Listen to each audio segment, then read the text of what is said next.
안녕하세요. 오늘부터는 골로새서 말씀을 묵상하고자 합니다. 우리가 지난주까지는 갈라디아서 말씀을 보았는데요. 올 상반기 성경 공부 시간에 이제 갈라디아서 그리고 골로새서까지 한 권 더 좀 함께 살펴보는 시간을 가지려고 합니다. 저희가 어떤 책이라든가 어떤 편지를 새로 시작할 때 항상 개관을 먼저 했었거든요. 그 책이 누가 썼는지 또 누구를 위해 썼는지 어떤 목적에서 기록한 것인지 등을 먼저 좀 배경으로 말씀을 드리고 본문 말씀을 보았는데요. 골로새서도 마찬가지로 이제 개관을 좀 먼저 하고 우리 1장 말씀 보도록 하겠습니다. 골로새서의 저자는 사도 바울입니다. 우리가 그렇게 받아들이는 이유는 이제 성경이 그렇게 증언하기 때문인데요. 1장 1절에서 하나님의 뜻으로 말미암아 그리스도 예수의 사도된 바울과 형제 디모데는 이제 이런 표현이 있습니다. 요 내용을 이제 문자적으로만 보면 이제 바울과 디모데라고 해서 이제 공동 저자인 것처럼 보이지만 사실 저희가 이제 골로새서를 디모데의 서신이라고 말하지는 않습니다. 바울의 서신이라고 이야기를 하지요. 바울이 이런 식으로 편지를 이제 보낼 때 자기 혼자만의 이름이 아니라 옆에 있는 다른 사람들의 이름을 함께 언급하며 우리가 함께 편지를 보내는 겁니다. 이렇게 말하는 경우들이 사실 일반적이에요. 우리 앞서 보았던 이제 갈라디아서 같은 경우도 바울이 나 바울과 그리고 함께 있는 모든 형제와 더불어 내가 편지를 보낸다. 이제 이런 식으로 말을 하거든요. 그래서 같이 있는 이 교회 공동체가 함께 문안하고 함께 편지를 보내는 형식으로 이제 인사말을 시작을 하지만 실질적인 이 편지의 저자는 저희가 바울이다 이렇게 보는 것이죠. 이렇게 생각하는 또 다른 이유가 이제 4장 18절 때문인데요. 4장 18절에서 편지를 마무리하면서 바울이 나 바울은 친필로 문안하노니 이렇게 말하거든요. 여기서 이제 또 디모데의 이름은 빠지는 것이죠. 갈라디아서도 이제 마지막 부분에서 바울이 내가 큰 글자로 너희에게 말한다 이러면서 앞부분의 내용들은 이제 바울이 불러주는 것을 누군가가 대필했다라든지 또 다른 사람이 뭐 편지를 썼다라든지 이제 할 수 있지만 마지막에는 이제 진짜로 이게 내가 쓴 편지다라는 것을 보여주기 위해서 서명을 하듯이 이렇게 친필로 쓰는 경우들이 있었습니다. 골로새서도 마찬가지인 것이죠. 18절에서 이제 바울이 직접 펜을 들어서 내가 너희에게 문안한다 이런 식으로 씁니다. 그러다 보니까 제가 골로새서를 이제 사도 바울의 편지로 생각을 합니다.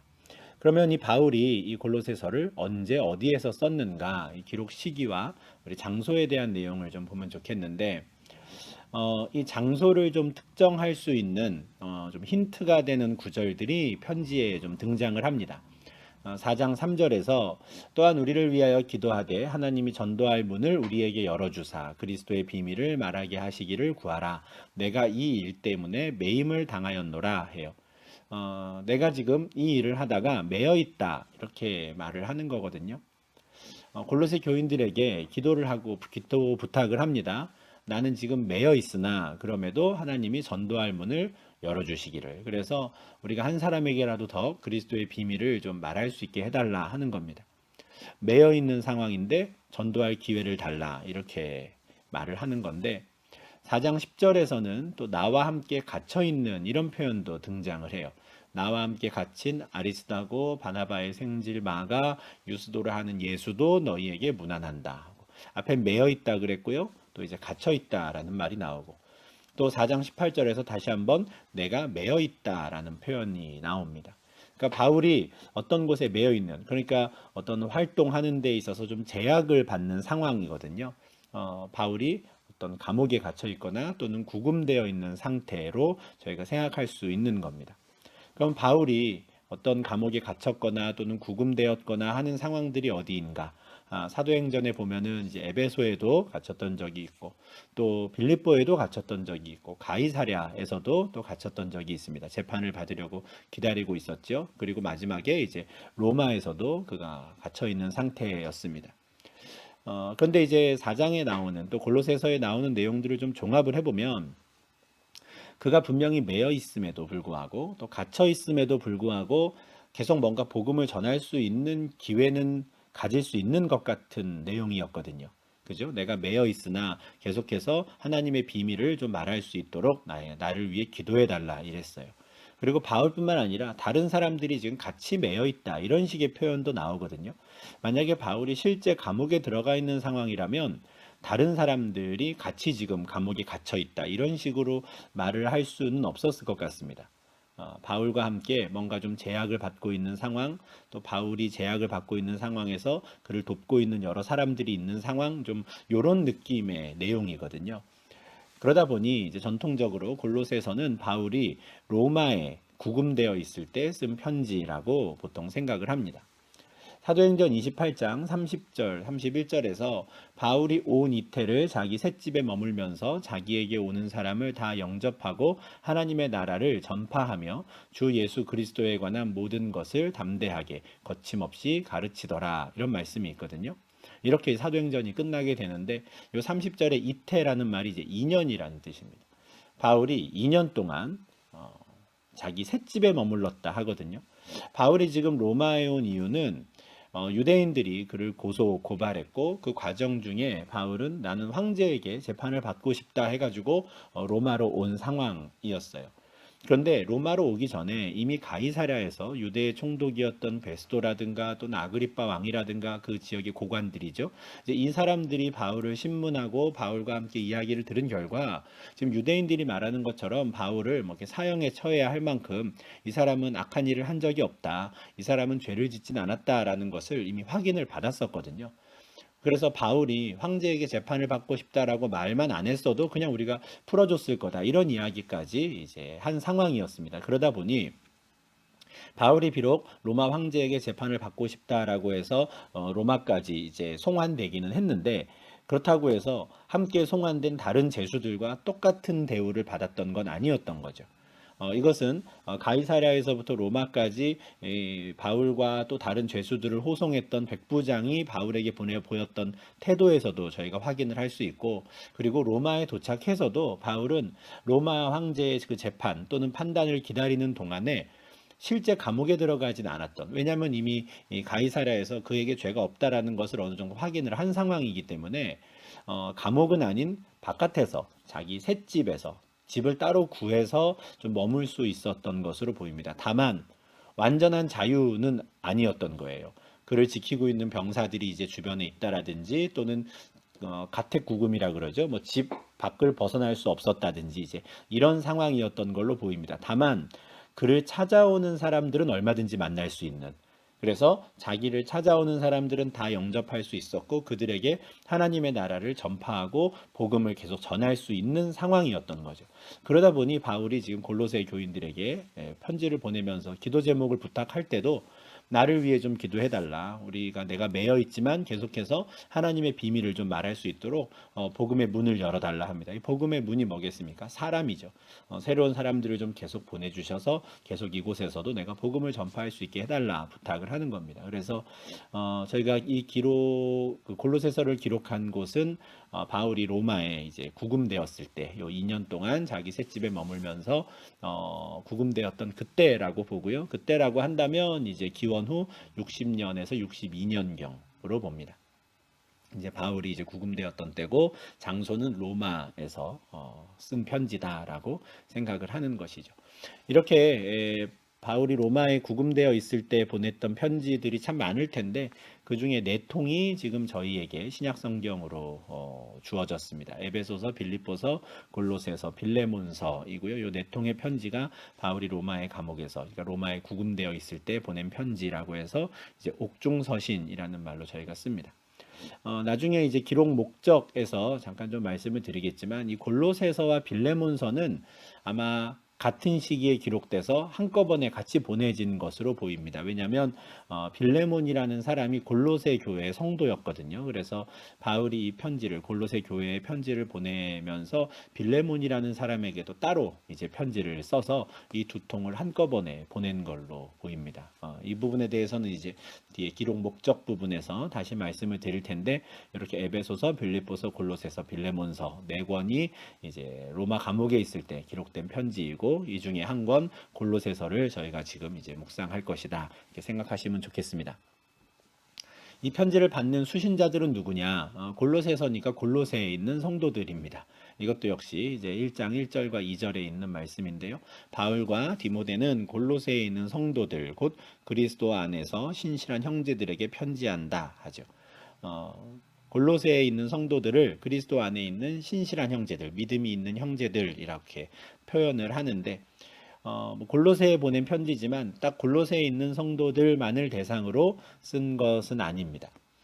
4장 13절에 보시면 라오디게아 있는 자들, 히에라볼리에 있는 자들 이제 이런 표현들이 나와요. 라오디게아와 히에라볼리는 이제 골로새 주변에 있는 다른 마을들인데 이 마을들 모두를 향한 편지였던 것으로 보입니다.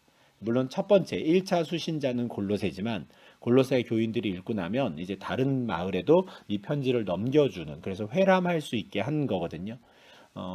실제로 4장 16절에 아주 구체적으로 그렇게 하라고 하는 바울의 부탁도 있습니다.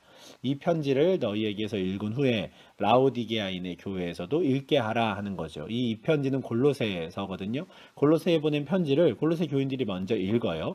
그 다음에 라오디게아 교회에도 넘겨주어서 그곳에서도 읽게 하라 하는 것이고요. 또 라오디게라부터 또 편지가 올 텐데 그 편지를 너희도 읽어라 하는 것이죠. 한번 좀 상상을 해보면 바울이 골로새에 편지를 보낼 때 빌레몬서를 같이 보냈다고 말씀을 드렸는데 이 빌레몬서만이 아니라 또 라오디게아에 보내는 편지도 함께 보낸 것이죠. 비록 그 라오디게아에게 보낸 편지는 저희가 지금 갖고 있지는 않지만 만약에 있었다면 이제 그게 라오디게아서가 되겠죠. 근데 그곳에 보낸 편지는 저희가 이제 갖고 있지 않지만 동시에 라오디게아도 편지를 보냈고 그 라오디게아 편지에는 또 너희 다 읽으면 이거 골로새에 넘겨줘 이런 부탁이 있었을 겁니다. 그래서 편지를 보내서 그 지역에 가까이 사는 사람들이 함께 좀 돌려볼 수 있도록 그렇게 이제 편지를 보낸 것이죠. 그러면 이제 골로새, 라오디게아, 히에라볼리라고 하는 이 지역들이 얼마나 가까웠고 또 어디에 있는 곳인가 하는 거를 좀 지도로 좀 보여드리도록 하겠습니다. 이게 지금의 이제 튀르키예 지도인데요. 우리가 지난주까지 보았던 갈라디아서는 이제 요 튀르키예 중부의 지역, 중남부 지역에 보낸 편지였습니다. 여기에 이제 비시디아, 안디옥, 또 루스드라, 이고니온, 더베 이제 이런 지역에 살던 바울이 1차 전도 여행 시에 방문했던 그곳이 바로 이제 갈라디아 지역이었고 그곳에 편지를 보냈었죠.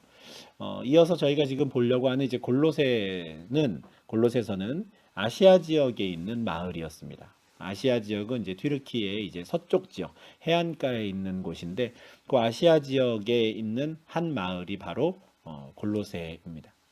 아시아 지역을 좀 확대해서 이제 구글 지도에서 가지고 왔는데요. 저기 제일 왼쪽 상단에 보시면 이즈미르라고 하는 큰 글자로 보이는 여기가 이제 지금 현재로서는 터키 서부 지역의 이제 중심 도시인데 이 이즈미르가 성경에는 서머나라고 하는 곳입니다. 요한계시록에 나오는 지명이죠. 소아시아 7교회 중에 하나가 이제 서머나입니다.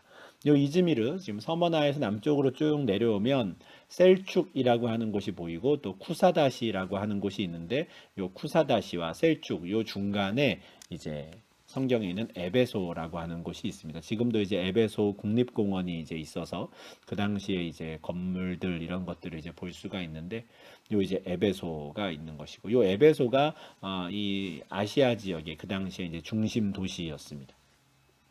에베소에서 2시 방향으로 올라가면 이제 사대라는 곳이 있었고요. 사대에서 저 도로를 따라서 쭉 내려와서 알라세히르라고 하는 곳까지 가면 이곳이 또 빌라델비아라고 불리던 곳입니다. 요 사대, 빌라델비아, 서머나, 에베소 이게 다 요한계시록에 나오는 소아시아 7교회 그 중에 하나씩 이제 교회들이 여기 이렇게 모여 있었던 것이죠.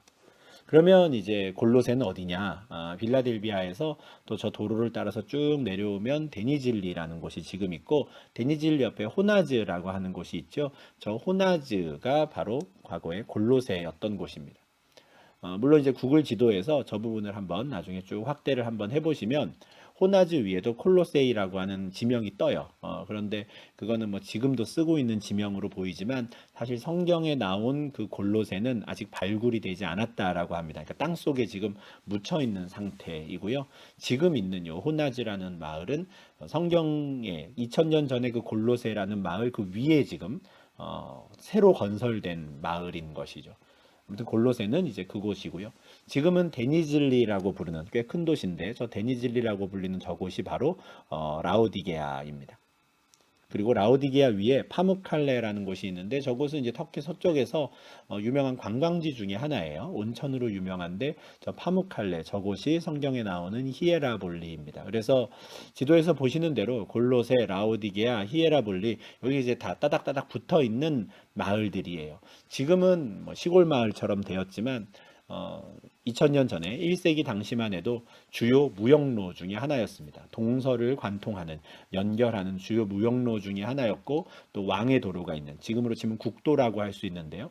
그 국도가 있어서 동쪽에 이제 메소포타미아 지역과 서쪽에 이제 그리스와 로마 지역을 연결하는 무역로가 있었던 굉장히 번성했던 상업 도시들, 무역 도시들이었습니다. 이 세 도시가 이제 따닥따닥 붙어 있었던 것인데 바울이 지금 감옥에서 요 지역에 편지를 보낸 거죠. 그래서 골로새에 편지를 보내서 라오디게아에도 보내서 같이 읽어라. 라오디게아로부터 편지가 오면 너희도 읽어라. 이제 이런 식으로 편지를 보낸 겁니다. 저희가 코로나 직전에 2020년 2월에 이제 튀르키예 성지순례를 다녀왔었고, 그때 이제 요 라오디게아 지역, 히에라볼리 요 지역을 다녀왔었어요. 그래서 그 사진을 좀 잠깐 보여드리면, 요 각 도시들이 얼마나 가까이에 있는가를 좀 아실 수 있을 것 같습니다. 여기 보시는 대로 이제 지금 파무칼레 대학에서 라오디게아 지역을 지금 발굴하고 있다라고 하는데요. 요 라오디게아 지역이 이제 발굴이 한참 진행되는 상황이었고, 아까 말씀드린 대로 이제 골로새 지역은 아직은 발굴이 되지 않고 있었습니다. 그 발굴 현장에 그 당시 2000년 전 당시에 이제 요 통행로, 무역로에 대한 표시가 이렇게 되어 있었거든요. 라우디게아 북쪽에 빌라델비아, 위에 사대, 쭉 올라가면 저 위에 버가모가 있고요. 밑으로 내려오면 지금의 이즈미르가 이제 그 당시엔 서머나, 스미느라이고요. 그리고 밑으로 내려오면 에베소가 있었던 거죠. 이게 이제 소아시아 7교회들을 이야기하는데 요 지역들이 이제 그 당시 아시아의 대표적인 도시였고 그 중에서도 이제 중심지를 꼽으라면 이제 그게 에베소였던 겁니다. 라오디게아 이제 발굴 현장에 갔더니 이제 이런 것들이 있었어요. 이게 동서를 연결하는 이제 그 당시 주요 도로였던 거죠. 돌이 깔려 있고 이제 아마 말과 마차가 다닐 수 있도록 이렇게 길이 되었었던 것 같습니다. 이제 이 길을 통해서 뭐 바울도 지나다녔을 수 있고 또 여러 무역 상인들이 이제 이 길을 걸어 다니는 것이죠. 근데 이 발굴 현장 라오디게아에서 북쪽을 딱 바라보면 보이는 풍경이 이렇습니다. 약간 언덕 같은 거 너머에 보면 저 하얗게 되어 있는 부분이 보이시는데 저기가 바로 파무칼레예요. 제가 온천이 유명한 곳이거든요. 이제 뜨거운 물이 나오게 되는데 근데 거기서 나온 이제 물이 벽을 타고 흐르면 산소랑 만나게 되면 저렇게 이제 하얗게 되는 겁니다. 굉장히 특별한 이제 좀 독특한 상황이 펼쳐지는 건데 마치 저 부분만 눈이 쌓인 것처럼 저렇게 보이는데 지하수가 올라오면서 저렇게 색깔을 변하게 만드는 거거든요. 저기가 이제 히에라볼리 지역입니다. 그러니까 라오디게아에서 바로 보여요. 저 옆마을이 딱 보이는 거죠. 그리고 라오디게아에서 이제 동쪽 방향을 바라보면 높은 산이 하나 있습니다. 이 산 꼭대기에 있는 거 이제 만년설 같이 저렇게 눈이 항상 있고요. 저 산 밑으로 계곡이 흐릅니다. 계곡이 흐르고 그 계곡에 이제 골로새라는 마을이 있는 것이죠. 그래서 라오디게아에서는 동쪽을 보면 골로새가 딱 보이고 북쪽을 보면 히에라볼리가 보입니다. 그러니까 그만큼 이 세 마을이 굉장히 가깝게 있었고 서로 이제 교제도 많이 하는 그렇게 붙어 있는 도시들이었던 거죠. 요 히에라볼리와 또 골로새 중간에 있는 라오디게아 이렇게 삼각형으로 이렇게 세 마을이 있는 건데 이런 상황들을 생각하면 이제 요한계시록 3장 15절 16절에서 예수님께서 이제 라오디게아 교회를 향해 책망하시는 내용도 우리가 좀 더 잘 이해할 수가 있습니다. 라오디게아 교인들이 딱 알아듣기 좋은 말로 이렇게 말씀을 하셨는데 그들이 처음에는 굉장히 자신들만의 색깔을 가지고 신앙생활을 열심히 했는데 어느 순간 이도저도 아니게 되었거든요. 그 모습에 대해 이렇게 책망하시죠. 내가 너의 행위를 아노니 네가 차지도 아니하고 뜨겁지도 아니하도다. 네가 차든지 뜨겁든지 하기를 원하노라. 이같이 미지근하여 뜨겁지도 아니하고 차지도 아니하니 내 입에서 너를 토하여 버리리라 이러시거든요. 아까 이제 보여드린 사진에서 라오디게아에서는 저쪽에 히에라볼리의 온천수가 보이고요. 또 동쪽에 그 산자락에 흐르는 그 눈이 녹아내리는 계곡물, 차가운 물도 보입니다. 그런데 이 라오디게아는 나중에 로마 황제에 의해서 의도적으로 조성된 도시거든요. 사실은 살기는 그렇게 좋은 도시는 아니었던 것 같아요. 주요 무역로 중에 하나를 개발을 한 거죠.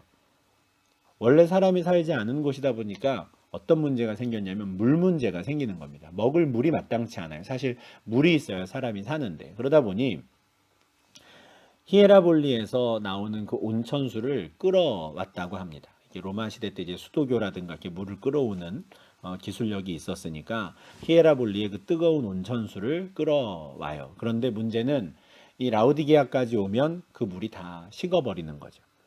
그런데 그 식은 정도가 저 골로새의 그 높은 산에서 내려오는 아예 차가운 계곡물 같으면 식수로 쓸 수가 있는데, 뜨거운 물이 미지근해져 가지고 오니까 이게 참 미식거리고 마시기가 좋지 않은 여간 힘든 물이 되어버린 것이죠. 그런데 지금 예수님께서 라오디게아 교인들의 상황이 딱 그렇게 됐다라고 비유적으로 말씀을 하시는 겁니다. 온천수 그 뜨거운 채로 있다면 얼마나 용도가 좋습니까? 또 골로새에 있는 그 차가운 계곡물이 그렇게 차가운 채로 있으니 또 얼마든지 사용할 수가 있죠. 그런데 뜨거운 물이 식어서 미지근해지니까 이거는 쓸 수도 없고 마실 수도 없고 이러지도 못하고 저러지도 못하는 그런 물이 되어버리는 겁니다. 예수님께서 라오디게아 교인들에게 너희가 딱 그렇다 말씀하시죠. 그러니 제발 차든지 뜨겁든지 해라 하는 거예요. 이거는 뭐 차가운 건 나쁜 거, 뜨거운 건 좋은 거 이런 게 아닙니다. 차가운 것도 좋고요, 뜨거운 것도 좋아요. 각자 하나님께서 주신 그 달란트대로, 은사대로 그렇게 최선을 다해서 하나님을 섬기면 되는데, 어떤 이유인지 모르겠지만 미지근해졌어요. 아마 뭐 다른 교회들을 흉내내려고 하다가 자기들만의 특성을 잃어버렸다든지, 아니면 교인들끼리 서로 다른 사람을 부러워하고 다른 사람 따라하려고 하다가 또 자기의 달란트를 다 잃어버린 것인지 어떤 건지 모르겠지만 미지근해졌죠. 그 상태로 계속 있으면 미지근한 물 마시기 힘든 것처럼 나도 너희를 토해버린다, 이렇게 말씀을 하는 거거든요. 그러니까 요 라오디게아에 보낸 요 말씀도 그 지역을 생각하면 우리가 딱 이해할 수가 있는 것이죠. 히에라볼리에서는 온천수, 골로새에서는 차가운 물, 그렇게 딱 떠오르는 겁니다. 그렇게 이제 세 지역에 이제 교회들이 있었고 이곳에 있는 성도들이 교제를 했는데, 이 지역의 이제 대표 도시는 에베소였던 거고, 사실 요 아시아 지역에 복음이 전해질 수 있었던 것은 바울이 에베소에서 2년 동안 복음을 가르쳤기 때문이거든요. 이런 상황에서 이제 바울과 그러면 골로새 교인들은 어떤 상황, 어떤 관계였는가? 이제 그 관계에 따라서 우리가 골로새서의 기록 목적을 좀 볼 수 있을 것 같은데요. 기록 목적으로 한번 좀 넘어가겠습니다. 기록 목적을 우리가 좀 생각할 수 있는 구절들이 이제 골로새서에 좀 곳곳에 있는데, 일단 바울과 골로새 교인들의 관계를 한번 좀 생각을 해보면 좋겠습니다. 4절에서 이는 그리스도 예수 안에 너희의 믿음과 모든 성도에 대한 사랑을 들었다, 이렇게 말해요. 바울이 골로새의 소식을 누군가로부터 들은 겁니다. 2장 1절에는 이런 말씀이 있습니다. 내가 너희와 라오디게아에 있는 자들과 무릇 내 육신의 얼굴을 보지 못한 자들을 위하여 얼마나 힘쓰는지를 너희가 알기를 원하노니, 그래요. 너희와 골로새에 있는 사람들이죠. 그리고 옆에 있는 라오디게아에 있는 사람들. 이 사람들이 어떤 사람들이에요? 내 육신의 얼굴을 보지 못한 사람들인 겁니다. 요 구절에서 우리가 좀 추론할 수 있는 건, 바울이 에베소에서 2년 동안 열심히 가르쳤지만 사실 직접 골로새라든가 라오디게아를 방문한 적은 없었던 걸로 보입니다. 그러니까 에베소에서 계속해서 골로새에 대한 소식도 듣고, 그리고 지금 로마의 감옥에 있는 상황에서도 누군가를 통해 그 골로새 성도들에 대한 소식은 듣지만 아직 직접 만나지는 못한 거예요. 내가 그동안 너희를 한번 좀 보고 싶어서 내가 얼마나 힘썼는지 너희가 모른다, 이렇게 이야기하는 거거든요. 그래서 아마 지금은 좀 약간 후회하는 것 같은, 에베소에 있을 때 그래도 시간이 있을 때 그 골로새나 라우디게아를 한번 내가 다녀왔으면 좋았을 텐데 끝내 거기를 방문하지 못하고 지금 로마에 이렇게 구금된 채로 이렇게 있으니 참 안타깝다 하는 거예요. 그러면 바울이 한 번도 방문하지 않은 곳인데 그들은 누구로부터 복음을 듣고 어떻게 그곳에 교회가 세워졌는가? 이것도 이제 1장 7절에 나옵니다. 에바브라라는 사람으로부터 그들은 복음을 듣고 에바브라를 통해서 그곳에 교회가 세워졌습니다. 우리와 함께 종된 사랑하는 에바브라에게 너희가 배웠다 하고요. 에바브라를 그리스도의 신실한 일꾼이라고 말하죠. 그리고 너희의 사랑을 우리에게 알린 자 이런 표현이 나옵니다. 아마 에바브라를 통해서 지금 골로새 성도들이 뭔가 좀뭐 물품이라든가 또는 돈이라든가 이런 구제헌금 같은 거를 좀 보내준 것 같아요. 이제 그래서 에바브라를 통해서 너희의 사랑을 우리가 알게 되었다 이렇게 지금 말하는 것 같습니다. 그럼 이 에바브라는 어떻게 바울로부터 복음을 들었을까? 사도행전의 구체적인 내용은 나와 있지 않지만 힌트가 될 법한 말씀이 이제 19장 10절에 있죠. 앞서 말씀드린 대로 바울이 2해 동안 2년 동안 에베소에서 두란노 서원이라는 곳에서 열심히 복음을 가르쳤습니다. 그랬더니 아시아에 사는 자는 유대인이나 헬라인이나 다 주의 말씀을 들었다 하거든요. 이 말씀이 이제 바울이 정말 곳곳을 다 다니면서 모든 사람에게 말씀을 가르쳤다라는 뜻이거나 뭐 아니면 정말 모든 사람이 두란노 서원에 와서 바울에게 복음을 들었다거나 이런 뜻은 아닙니다. 그런 일은 현실적으로는 불가능하죠. 그러면 어떻게 된 것이냐? 바울이 에베소에서 두란노 서원에서 2년 동안 열심히 복음을 가르쳤더니 그 아시아 지역에 사는 사람들 중에 이제 에베소에 오는 사람들이 있을 것이고 그들이 바울로부터 복음을 듣습니다. 그러면 그들이 다시 자기 마을로 가서 내가 에베소에서 가서 들었던 이런저런 내용들, 이런저런 복음들에 대해서 대신 전해 주는 것이죠. 그렇게 2년간 시간이 지나니 결과적으로 아시아에 있는 사람들의 거의 대부분이 주의 말씀을 들을 수 있었다 하는 겁니다. 이 골로새, 라오디게아, 히에라볼리 이 지역에서는 에바브라라는 사람이 에베소에 가서 바울로부터 복음을 듣고 배워서 그곳에서 이제 복음을 전하고 가르치고 교회를 세웠던 것이죠. 그래서 저희가 추정하건대 이제 골로새에 살던 또 라오디게아에 살던 이 에바브라가 에베소에 와서 바울을 만났고 그가 먼저 회심을 했고 그를 통해 이제 그 지역에 복음이 전해지고 이제 교회가 세워졌다 하는 겁니다. 그런데 에바브라에게 문제가 생겨요. 에바브라가 지금 골로새 교인들의 어떤 사랑을 이제 바울에게 전하기 위해 이제 왔는데 빌레몬서 1장 23절에 보면 그 에바브라가 나와 함께 갇혀 있다 이런 말씀이 있거든요.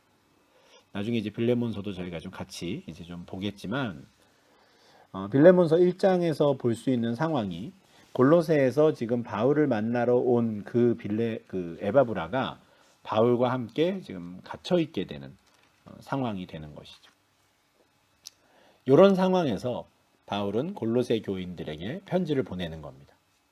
그래서 무엇을 말해주냐면 아키뽀라는 사람에게 주 안에서 받은 직분을 삼가 이루라고 꼭 전해라 하는 거예요. 4장 17절 말씀인데. 그러니까 에바브라가 원래 그 골로새 교회의 성도들을 돌봐야 되는데 그가 지금 로마에 왔다가 자기와 함께 갇히게 됐거든요. 이제 뭔가 할 일이 있었던 것 같고 또 뭔가 좀 활동에 제약을 받게 되는 상황이 된 것 같아요. 그러다 보니 얼른 편지를 보내서 아키뽀가 에바브라 대신 성도들을 계속 잘 돌볼 수 있도록 해라. 이 말을 꼭 전해라 하는 것이죠. 사실 에바브라를 통해서 이들이 복음을 잘 듣고 신앙생활을 하고 있었지만 사실 항상 좀 긴장하고 있어야 했거든요. 2장 8절에 보면 누가 철학과 헛된 속임수로 너희를 사로잡을까 주의하라. 이것은 사람의 전통과 세상의 초등학문을 따름이요 그리스도를 따름이 아니니라 라는 경고의 말씀이 있습니다. 아까 전에 이제 지도를 보여드리면서 골로새, 라오디게아, 히에라볼리가 이제 많은 무역로고 사람들이 많이 찾는 도시였다 말씀을 드렸잖아요. 그러다 보니 정말 온갖 사상, 온갖 종교들, 온갖 철학이 다 모이는 곳이었던 거예요. 그래서 에바브라로부터 복음을 듣고 신앙생활은 하지만 학교에 가거나 길에서 사람을 만나서 대화를 나누거나 하면 다 각각의 다른 생각들, 각자의 철학과 각자의 전통과 각자의 헛된 속임수, 세상의 초등학문을 따라 사는 사람들을 만나게 되거든요. 그들로부터 보호를 좀 받아야 되는 거죠. 그래서 아키뽀에게 너가 그 일을 좀 대신 잘 해주면 좋겠고 또한 온 성도들에게도 너희가 조심해야 한다 이렇게 말을 하는 것이죠. 2장 16절에 보면 이 지역에도 또 역시 유대인들이 있었던 것 같고요. 예수를 믿고 그리스도인이 된 사람들을 계속 비방하고 조롱했던 것 같아요. 먹고 마시는 것과 절기나 초하루나 안식일을 이유로 누구든지 너희를 비판하지 못하게 하라 하거든요. 그러니까 그리스 로마 그 헬라 철학의 영향을 받은 사람들도 그리스도인들을 조롱하고 또 유대인들도 그리스도인들을 조롱하는 상황이거든요. 이런 상황에서 바울이 마음을 단단히 먹으라고 흔들리지 말라고 편지를 보내는 것이고요. 또한 에바브라가 지금 자기와 함께 있으니 아키뽀에게 이제 네가 정신 차리고 이제 더 열심히 이제 성도들을 돌봐야 한다 이렇게 좀 부탁도 하는 상황입니다. 이런 목적에서 이 골로새서를 쓰는 것이죠. 4장 7절에는 이 편지를 누가 가지고 갔나 하는 내용이 좀 나와요. 두기고가 내 사정을 다 너희에게 알려줄 거다 하고요. 내가 그를 특별히 너희에게 보내는 것은 너희로 우리 사정을 알게 하고 너희 마음을 위로하게 하려 합니다. 그러니까 두기고라는 사람을 보내서 그들을 위로해 주려고 그래요. 사정을 좀 알려주려고. 그러니까 이 편지를 이제 두기고가 가지고 가서 전달을 하는 것 같고요. 편지의 내용 이외에도 또 말로 지금 왜 에바브라가 지금 올 수 없는지, 또 바울은 어떤 상황인지, 그리고 바울과 에바브라가 제일 염려하고 있는 상황은 어떤 건지, 이런 것들을 직접 말로 또 설명을 해줄 수 있는 것이죠. 그러면 그들이 이제 위로를 좀 받게 되리라 지금 기대를 합니다. 근데 4장 9절에 보면 이 두기고 말고 한 사람을 더 보냈다는 걸 알 수 있어요. 오네시모라는 사람을 또 같이 보냅니다. 4장 9절이죠. 신실하고 사랑을 받는 형제 오네시모를 함께 보낸다. 이 오네시모에 대한 설명이 특별합니다. 그는 너희에게서 온 사람이라 해요. 그러니까 골로새에서 온 사람이다라는 거거든요. 그래서 이 두기고와 오네시모가 함께 가서 이곳의 일을 다 너희에게 알려줄 거야 이렇게 말합니다.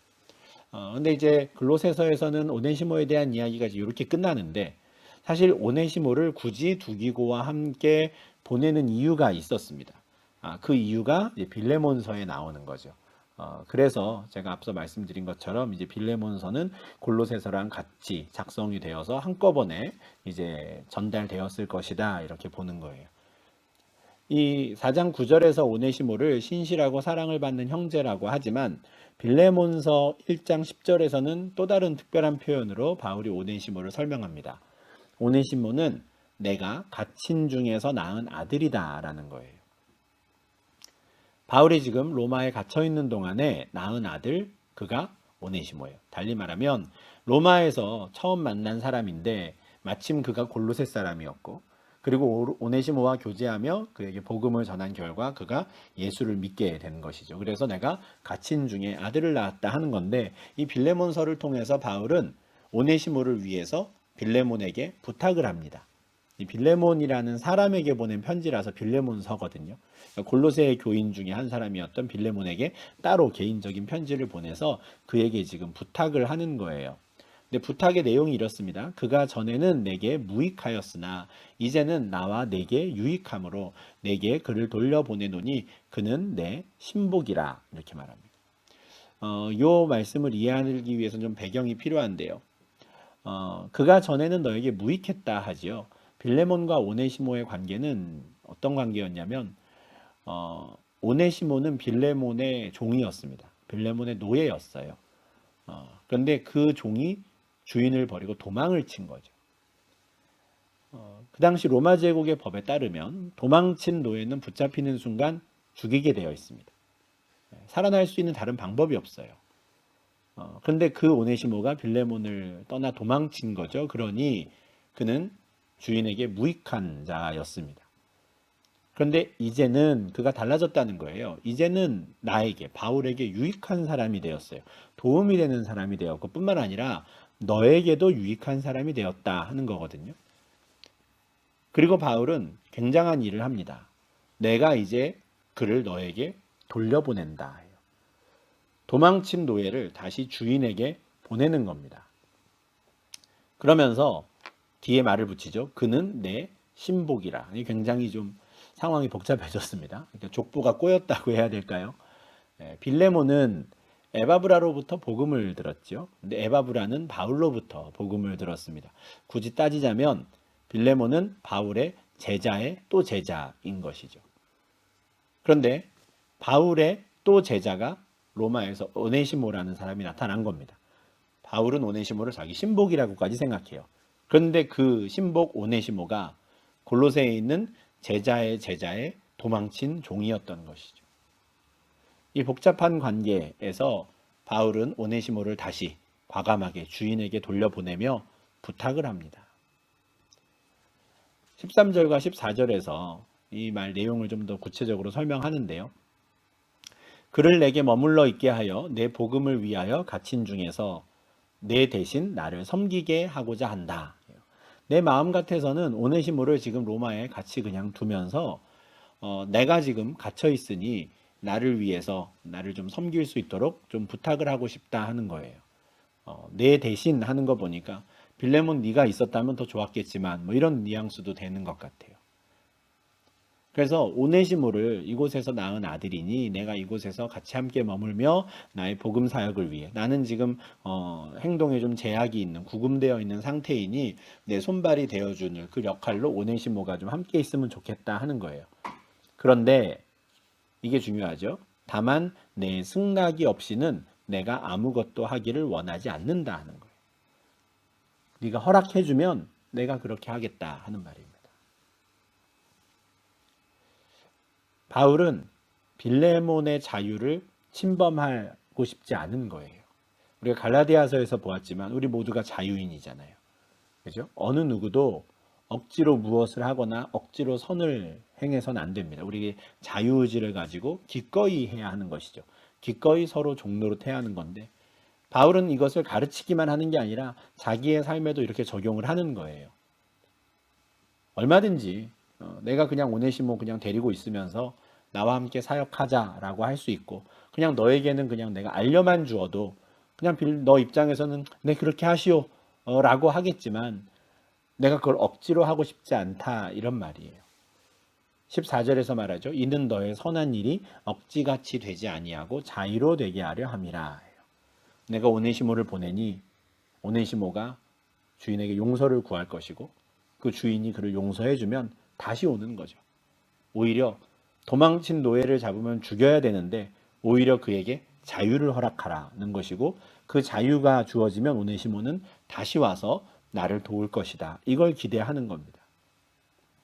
빌레몬서는 신약 성경의 이제 제일 짧은 책 중에 하나죠. 한 장밖에 없으니까요. 물론 뭐 요한 2서, 3서, 유다서 한 장밖에 없는 책들이 이제 있지만 빌레몬서는 굉장히 짧은 한 장짜리. 특히 이제 바울이 쓴 편지로 생각을 하면 이건 뭐 정말 짧은 편지이죠.